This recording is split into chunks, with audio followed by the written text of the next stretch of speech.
Assumer son corps pendant le sexe, les 5 actions qui vont te libérer.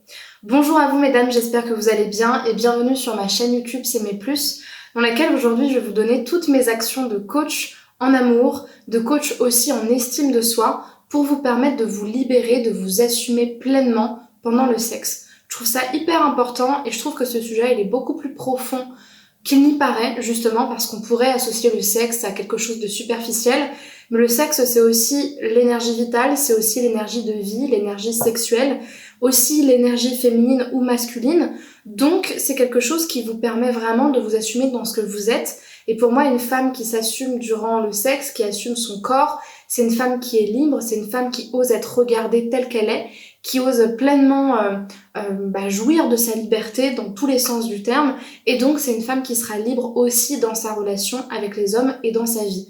Donc pour moi c'est hyper important dans une chaîne qui parle d'amour de soi, qui parle aussi d'équilibre dans les relations hommes-femmes, que de parler d'acceptation de son corps durant la sexualité. Si vous ne me connaissez pas, je me présente, je m'appelle Chloé Mercart et je suis coach et psychopraticienne justement dans les relations amoureuses et plus particulièrement en programmation neurolinguistique et en hypnose ericksonienne. J'accompagne les personnes qui souffrent de dépendance affective en justement les aidant à renforcer leur estime d'elles-mêmes.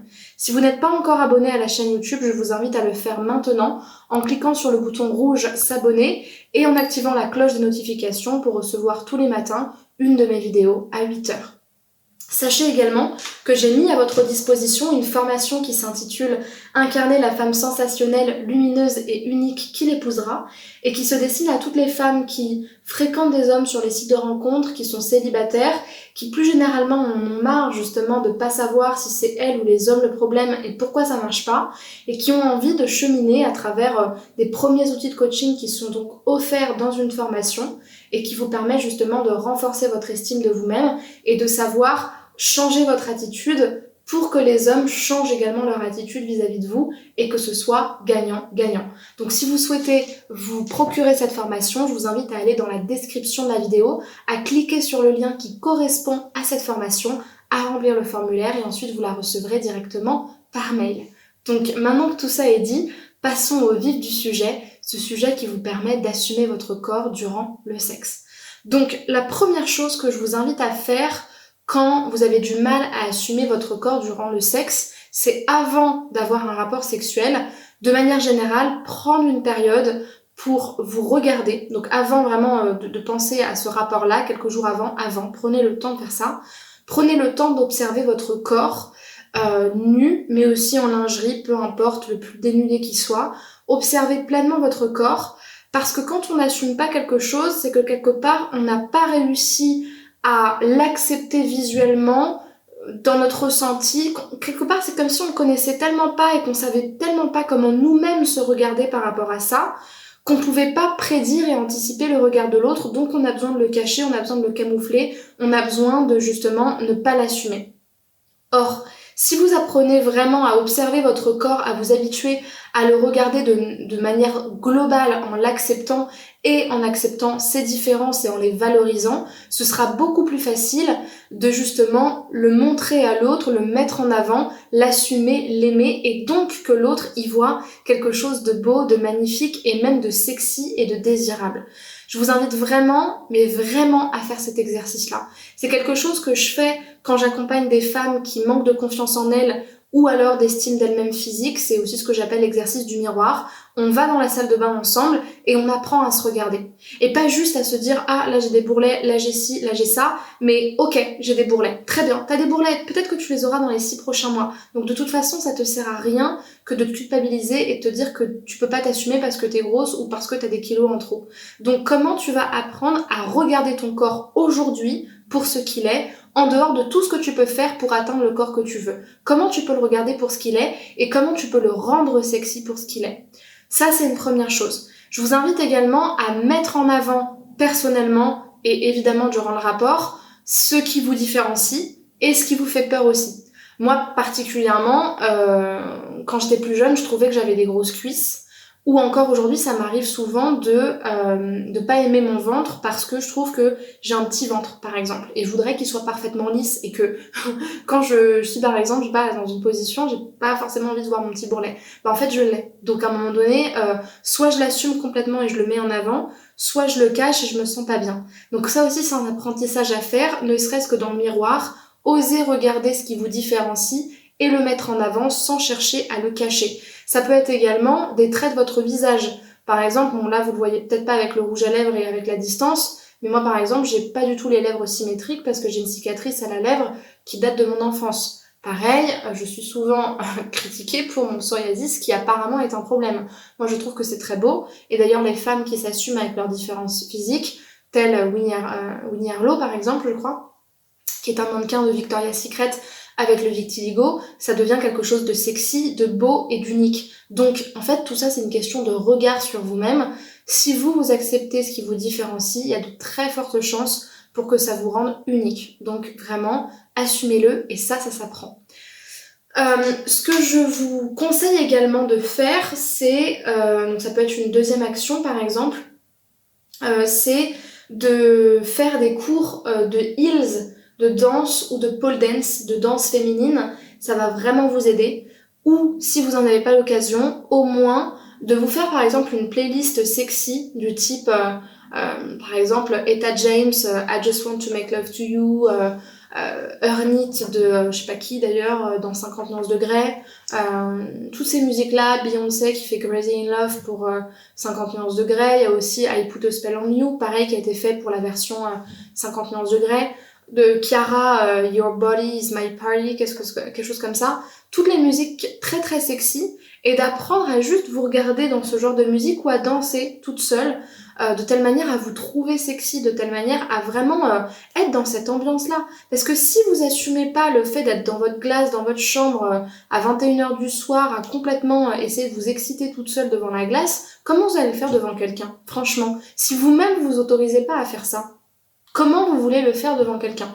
Donc le mieux, c'est de faire des cours de pole dance. Il y a de la pole dance sexy qui existe, c'est différent de la pole dance classique, ou encore des cours de heels, qui s'appellent des cours de talons. Il y a aussi des cours d'effeuillage, qui consistent dans le fait d'apprendre, entre guillemets, à faire des striptease ou à se déshabiller, mais de manière très élégante et très glamour. Tout ça, ça va vous donner confiance en vous, et en plus, ça va vous donner ce qu'on appelle des attitudes pour les moments où vous aurez des rapports, par exemple. Typiquement, je pense à la pole dance par exemple, bon, on va parler français, hein, dans une levrette. Une levrette en pole dance exotique, ça pourrait s'assimiler au pas du sexy push-up par exemple. Et donc ça vous fait faire par exemple une levrette qui est beaucoup plus excitante qu'une simple levrette où vous êtes genre je suis un tabouret qui va se faire démonter. Donc ça c'est intéressant, ça vous permet justement de rajouter quelque chose de plus. Ce que je vous invite également à faire, ma troisième action, c'est de vous préparer avant le rapport de telle manière à vous sentir belle et séduisante et aussi à l'aise. Épilation si besoin. Moi je me rappelle, enfin on le fait toutes, enfin je veux dire quand on sait qu'on va avoir un rapport ou un week-end, etc.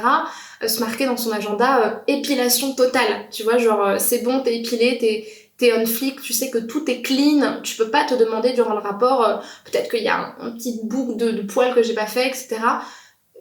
Prenez le temps de bien vous préparer, de bien vous laver, parce qu'il y a aussi ce truc de ouais mais si j'ai des bourrelets ou même pas forcément des bourrelets et que je transpire, peut-être que je vais puer ou peut-être que je sais pas. Prenez le temps de faire ça pour être à l'aise, de vous maquiller si vous en avez envie, de porter une tenue dans laquelle vous vous sentez bien. Ça peut être aussi le fait de porter des beaux sous-vêtements, de se dire bah ok, peut-être que j'ai pas hyper confiance en moi, mais je sais que les sous-vêtements que j'ai mis, ça va le rendre dingue et il va être trop content. Tout ça, ça vous permet de vous assumer et d'avoir quelque chose à montrer et à mettre en avant. Donc c'est super cool. Pendant la quatrième action que je vous conseille de faire pour vous libérer pendant le sexe, c'est la première chose à faire avant même de vouloir vous assumer, c'est de le faire dans un lieu qui est safe et qui est sécurisant pour vous.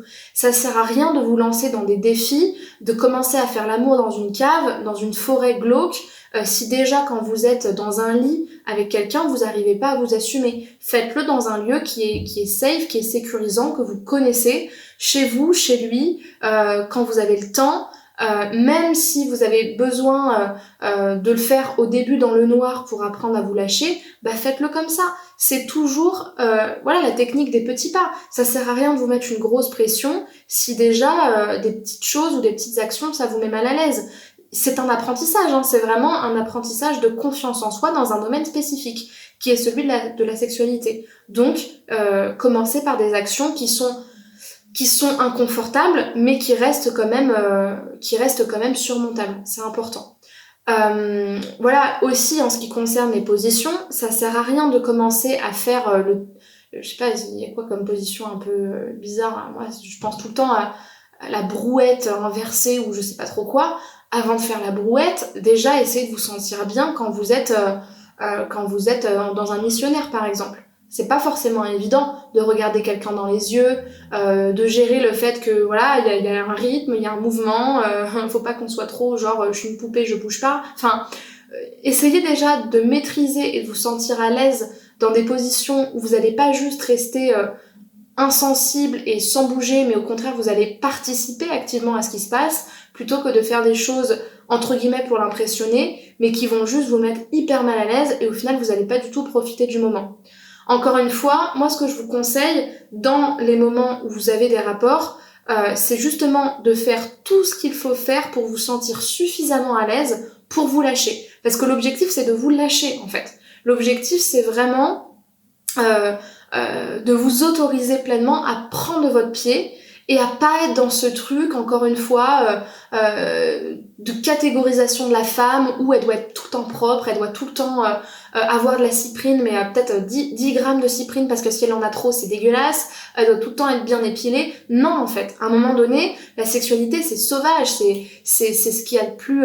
voilà, c'est de l'érotisme, ok, mais c'est aussi dans cet érotisme-là et dans ce lâcher-prise que ça rend ça excitant. Et c'est ça la liberté. Donc si vous avez besoin d'avoir des éléments bien précis pour vous sentir un minimum à l'aise, faites-le. Comme ça, vous pourrez davantage prendre de l'aise pour vous lâcher pleinement.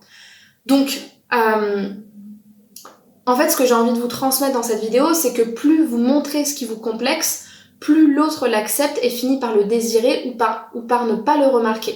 Le petit ventre, les bourrelets, les vergetures, l'odeur, la cyprine, la transpiration, les seins, les lèvres, le sexe en fait. Moi j'ai marqué le sexe, c'est du show-off en fait. Le show-off c'est vraiment, par exemple dans un lancement, le show-off c'est vraiment montrer absolument ce que tu fais pour donner envie aux gens et quelque part le faire admirer, le faire s'inspirer. C'est vraiment... c'est du show-off en fait, c'est un petit peu comme de la danse sexy, c'est vraiment je te montre que j'ai hyper confiance en moi parce que on est là pour ça en fait. Donc à un moment donné, si vous avez besoin de le montrer à l'autre et de lui dire ce qui va pas pour quelque part vous déculpabiliser, faites-le. Mais à un moment donné, il va falloir vous autoriser à vous dire bah si je suis là, c'est pour montrer que j'ai confiance en moi, donc autant le faire avec quelqu'un avec qui j'ai confiance. Donc c'est le moment de lui montrer qui vous êtes. Et c'est complètement ok si c'est pas évident au début et si bah vous sentez que ok vous aurez beau mettre toutes les actions en place, vous serez quand même timide, c'est ok, mais dans ce cas-là, dites-le et ce sera toujours plus agréable. Et ma 5e action, c'est de vous donner des petits défis où vous allez pleinement vous ouvrir et tenter l'expérience de faire comme si vous vous acceptiez à fond. Vous verrez qu'un homme qui vous aime sera d'autant plus ravi et il vous le dira. C'est aussi utiliser la PNL pour s'accepter pleinement durant le sexe. Pourquoi ? Parce que le cadre du comme si, c'est un cadre qui est propre à la programmation neurolinguistique et qui justement consiste dans le fait de demander au client de faire comme si son objectif est déjà atteint. Donc, admettons que, ok, vous avez décidé de faire l'amour dans le noir, de lui faire une fellation, de toute façon il vous voit pas donc lâchez-vous, faites comme si vous étiez une actrice porno qui a fait 50 années dedans et qui est ultra à l'aise. Qu'est-ce que vous feriez ? Peut-être que vous lâcheriez les cheveux, peut-être que vous lui cracheriez dessus, peut-être que vous seriez hyper à l'aise, je sais pas ce que vous feriez, mais lâchez-vous. Ça c'est un petit défi. Imaginez que si vous étiez à l'aise, vous tenteriez des choses. Qu'est-ce que vous feriez ? Faites-le, expérimentez-le, même si c'est 1% de ce que vous pouvez faire. Si vous ne sortez pas de votre zone de confort, rien ne se passera. Donc faites-le et vous verrez que, en fait, bourrelet, pas bourrelet, petit ventre, pas petit ventre, un homme qui vous aime, de toute façon, il va vous trouver super belle. Donc, c'est que du gagnant pour vous. Voilà, j'espère que cette vidéo vous aura plu. Si c'est le cas, je vous invite à me laisser un pouce vers le haut et un commentaire pour me dire ce que vous aurez testé ou comment ça se sera passé. Si vous avez envie d'être coaché justement sur cette problématique de l'estime de soi, de l'acceptation de soi, de la sexualité, mais qui a toujours un lien avec l'estime de soi et avec le corps, plus qu'avec des problèmes sexuels en eux-mêmes, parce que ce n'est pas ma spécialité d'accompagnement, pas du tout d'ailleurs, je vous invite à prendre un entretien avec moi en cliquant sur le premier lien en description de la vidéo. Vous allez choisir votre créneau, remplir le formulaire et ensuite je vous appellerai pour discuter avec vous de votre problématique, de votre objectif et vous proposer une première séance ensemble d'1 heure pour qu'on puisse travailler sur votre problématique liée à mes outils de coaching, ce qui me permettra de savoir de quoi vous avez besoin en type d'accompagnement et vous de savoir si le coaching vous correspond et de l'expérimenter vraiment avant de vous engager. Je vous remercie pour votre attention et je vous dis à demain pour une prochaine vidéo de coaching sentimental. Bonne journée et au revoir.